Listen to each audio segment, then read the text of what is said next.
Hello everyone, this is Prashanto Boiragi, Assistant Professor, Computer Science and Engineering, Assam Downtown University. So in this video, I am going to elaborate the basics of software requirement specification and how we can prepare a software specification requirement document regarding to any software development. Let's start with the introduction part. So what is a software requirement specification document? It is a document basically which is prepared at the very initial stage of a software development. It is a document that describes what the software will do and how it will expected to do. So basically when we are going to develop a software, we have to follow some conditions or follow some instructions, and these documents highlight the instruction. It means what we have to follow or what will be our possible outcome. So basically why we need a SRS document? For requirement analysis. And who are the users of this SRS document? So basically the client, the user, the system analyst and the system designers. These are the persons or peoples or entities involved in the software development. Next is things to be written in SRS.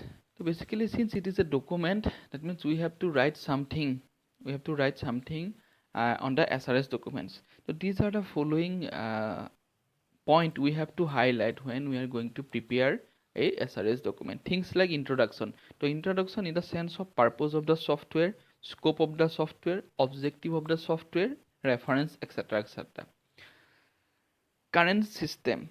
That means when we are going to develop a software, the software may be a new one or a software may be the modification or upgrade version of an existing one. So accordingly we have to highlight whether there is any existing version or not. If yes, then highlight its pros and cons, and if you are new one, then what will be their possible activities. And proposed system. In this section we have to highlight the technical aspects of the software, like overview of the software, functional requirements, non-functional requirements, system models, diagrammatical representation of the software, etc. etc. by using use case diagram, ER diagram, DFD, etc. etc. Let's discuss with an example. So in this video I am going to explain the preparation of SRS document for online railway reservation system.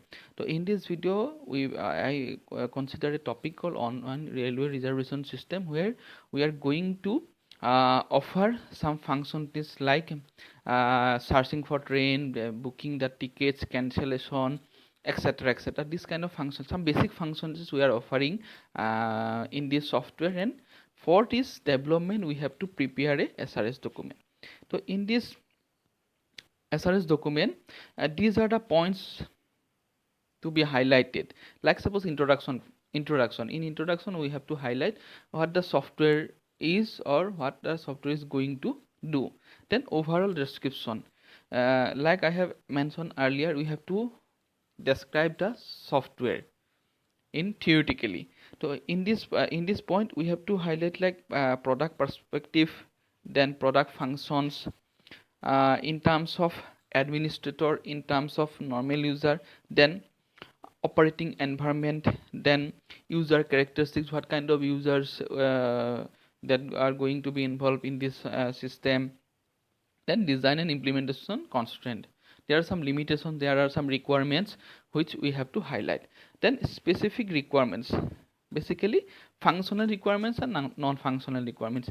It is like suppose we are offering some functionalities under the functional requirements, and to execute these functions correctly we have to provide some non-functional requirement as a supportive one. Then diagrams like ER diagram, use case diagram, data flow diagram. So in this example, I have enclosed all these activities. So let's start with the introduction part. So basically, the topic I have chosen, or the project I have chosen is railway reservation management system. So what is a railway reservation management system? So it is basically an internet-based application so that the user can able to know the details and availability of the train. So basically a user can search, login, register themselves, then login, then search for the availability of the train, then accordingly their seats they can make some reservation. That means it avoid the physical labor which we are normally do while we are booking a ticket. This project is specifically designed for the users to book tickets online. This is the prime objective of this project. The product will work as a complete user interface for railway reservation system management process and uses from the ordinary users. That means any user which are familiar with a computer system, they are familiar with the internet, they can browse the internet, they can use this system. Then overall description. So in this section we are going to give a basic description of the system in terms of functionalities, etc. etc. So basically it is a replacement of traditional information management system which depend on the paperwork for recording and booking of tickets and user information. So basically normally what we do in the earlier days, we have to apply via form, offline form. They have then the authorities keep the records in a register book accordingly. This is a huge time consuming process, and at the end when I want to, or anyone want to search something about any kind of users or any kind of trains, it will be more complicated to search the object, but it provides a simple or easier way to replace this traditional system with an upgraded one. Then product functions. That means in this system, two basic types of users are going to be associated. One is known as the administrator, who will responsible for the overall controlling of the system, and one is a normal user who is going to use this system for the booking and searching purpose. So from the administrator point of view, here I have highlighted 2 or 3 points. These are not the final one. There are lots of points we can add accordingly our requirements. I simply highlight 2 or 3 points, like what kind of tasks a administrator can do. Like suppose admin should be able to insert, modify and delete train info. That means who is going to add the train info to the system? Obviously the administrator.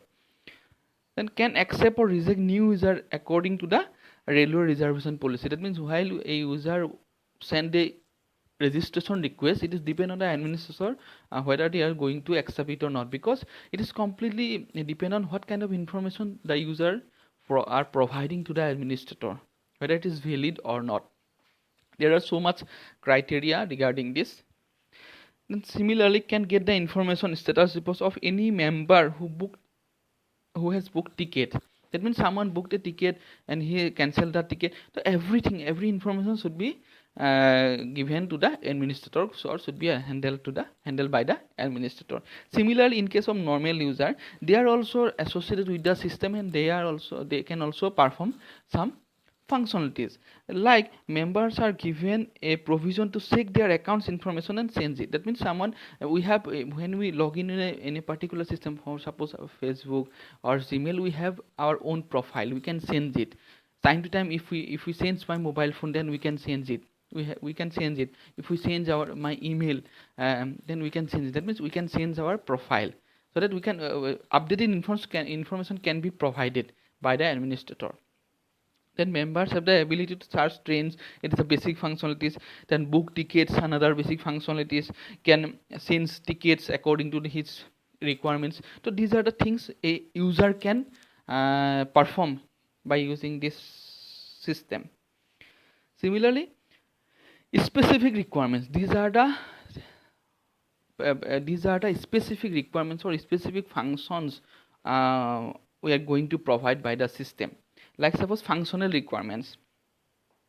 Functional requirements like there's a registration page, there's a login page, there's a inquiry and booking page, there's a payment portion, there's a logout and report or ticket generation. These are the functional. That means when anyone is assessing the system, he or she can able to perform all these operations if he or she is a valid user. Similarly, as I told you, we have some functional requirements. That means these are the front-end requirement. A user is going to use it, user is going to assess it. But to perform these functional requirements perfectly or accurately, we have some non-functional requirements which are supporting this one. Suppose in case of payment, if there is no secure payment gateway, no one is going to use this payment method, because he or she has to give some bank details while they are doing the payment. So that means we have to provide security. Then reliability, if the system is not reliable, we are not going to use it. Then availability, whether it is available or not. If someone is trying to assess the system, the server is down or the system is very slow, the performance is not good, then no one is going to assess it. Then maintainability, then portability, whether it the system, because now portability is another major factor, because nowadays most of the users are using mobile phones to do their tasks. If these systems are not supported by the mobile phones, then maybe the uses of this kind of systems are gradually decreases. These are the non-functional requirements which are associated with the functional requirements to support the activities. Then ER diagram, that means in the fourth point we have diagrammatical explanation. That means when we are going to develop a software, apart from the theoretical or apart from the front end portion, we have a back end portion. Like suppose database. So database, what is the database? It is basically a collection of data and we have to store it. And while we are going to store it, we have to store it with a appropriate manner. Suppose we are going to store a user information, we have a specific order to store them, we have a train information, we have to store them separately, we cannot mix up. But there should be some connections, because some user is going to buy tickets of a specific train, there must be a connection. So this is called the diagram or the system which represent this kind of relationship. It is called ER diagram, entity relationship diagram. So here this is the basic ER diagram of the proposed system, where we have four basic entities like ticket, passenger, TC or the admin, and the train. Okay, so here we have some basic requirements, and here we highlight the basic relationship between the entity and the relationship and their relationship. Like suppose a ticket, a passenger can buy a ticket, a passenger can travel by a train, a ticket is checked by the TC, these kind of things. That means we have to highlight, and we have to remember one thing, that the ER and DFD, these are not the fixed elements. That means according to your requirements or according to your system, the ER or DFD may be changed up to some extent. And that means how we are going to plan this project, or accordingly we can change the change something about the ER of a respective sub project, but you cannot change everything. The basic concept is same, to highlight the relationship between the entities. That means the relation, you have to simply highlight the relation, but how you are going to explain the relationship, it's something, it's depend on you. Similarly, use case diagram, it is another type of diagram which simply highlight what are the major functions you are going to deal. Like suppose it simply highlight the functional requirements, where there is a admin, there is a user, and there is a database. So in between these entities, you have a login page, you have a inquiry page where you enter the source and destination, then check availability, then reserve ticket, cancel ticket, and make payment. These are the major functionalities we are going to offer during this project. The third is data flow diagram. What is a data flow diagram? It is a diagram which explains how data flows within the system. That means when you interact with the system, how the system will is going to respond you. So basically in DFD we have different stages of DFD, like suppose level 1 DFD, level 2 DFD, level 3 DFD, level 0 DFD. It is how up to which level you have to go through. It depends on the complexity of the software, and we have already discussed what is ER, what is DFD. So in this video I am not going to discuss what is DFD. In this particular video I am going to explain what kind of DFD we have to prepare regarding to the proposed system. So this is it is basically railway reservation system where there is a two main end entity. One is user, second was admin, and in between these two the whole system is placed. So user send the details, that means enter details or send the request to the system, and on behalf of system the admin assess the request and reply through the system. This is called level 0 DFD. So basically in level 0 DFD it describes the data flow with login and logout process of reservation and cancellation in between. It is a basic overview of the system. That means this is the system and these are the two end elements which are associated with the system. Then next is level 1 DFD, where we divided the whole system into the major processes. That means there are some sub processes, there are some major processes. Okay, that means when you do a registration, the major process is you have to fill up the form. So in between the fill up the form you have to go some checkings, like suppose the type of email, the intermediate checking. These are the sub processes. So similarly here there are major processes like check availability, because the first thing we are going to do is the checking process, inquiry process. If there is no if we are not going to perform the inquiry, we cannot book a ticket. First we have to search whether there is any train, whether there is any tickets available, then only we perform the reservation. Then payment is something about related to the reservation. That means once you make the payment, the reservation will be done. And the print, that means ticket, that means it is not like print, generating the tickets. It will be sent via mail to you, you can print. That means this is the process of generating the tickets. We have divided the whole process into three individual process, like availability, then payment, then generating the ticket, in which user and admin are equally related to this each process. User is generating the request and admin is responding to the request, and in between this the database, the railway reservation system database is involved. So basically level 1 DFD describe the data flow from login to logout, consisting of seat availability and payment management, admin report generation, tasks, etc. In level 2 what we do, we go to the next extent. That means we divided the major processes into their sub processes.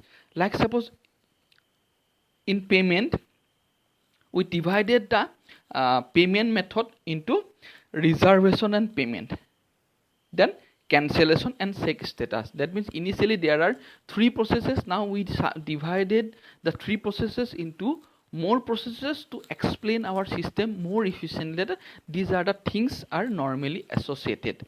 Like suppose user apply for the reservation and admin check availability. If yes, it allows user to reserve the ticket. Once it reserve the ticket, simultaneously it goes for the payment method, request for the payment. Once the payment done, then final confirmation will be given by the admin. And to perform these things, first user has to check the availability of the seat. Okay, these are the processes which are involved in the railway reservation system. This is the basic concept of railway reservation system, where we enclose the simple functionalities which are normally provided to a user. In basically level 2 DFD, it describes the data flow from login to logout consisting details of seat availability, payment management, admin, report generation and confirmation.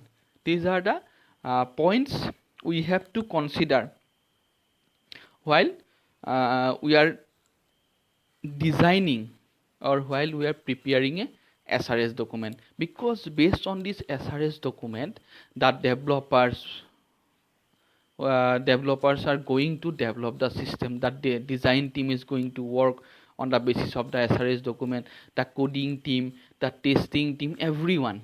That means everyone simply follow the SRS document, and whatever written in the SRS document, they simply try to execute it and try to develop the final product. So that's why the SRS document is one of the most, or we can say that, backbone of a software development, because everything is going to be happen according to the SRS document.